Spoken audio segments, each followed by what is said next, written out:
Pagbasa mula sa aklat ni Propeta Daniel.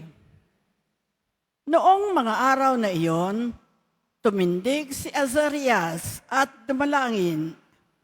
Alang-alang sa iyong karangalan, huwag mo kaming itakwil habang panahon. Huwag mong putulin ang iyong tipan sa amin. Muli mo kaming kahapagan alang-alang kay Abraham na iyong minamahal, kay Isaac na iyong lingkod, at kay Israel na iyong pinabanal.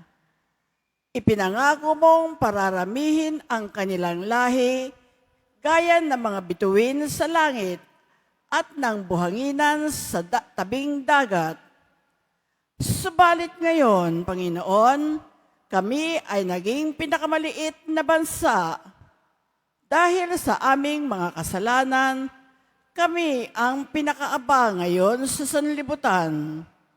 Wala kaming hari, mga propeta, o mga tagapanguna ngayon. Walang templong na pag-alayan ng mga handog na susunugin, mga hain at kamanyang.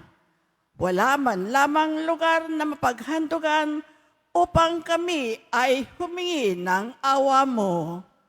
Ngunit, lumalapit kami sa iyo ngayon na bagbag ang puso at nagpapakumbaba. Tanggapin mo na kami na parang may dalang mga baka, mga guya, at libo-libong matatabang tupa na susunugin bilang handog sa iyong harapan. Tanggapin mo ang aming pagsisisi bilang handog upang kami matutong sumunod sa iyo ng buong puso. Walang nagtiwala sa iyo na nabigo. Simula ngayon, buong puso kaming susunod sa iyo, sasamba at magpupuri sa iyo.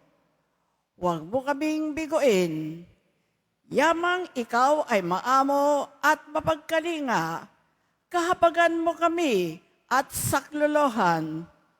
Muli mong iparanas sa amin ang iyong kahangahangang pagliligtas at sa gayoy muling dakilain ang iyong pangalan, Panginoon.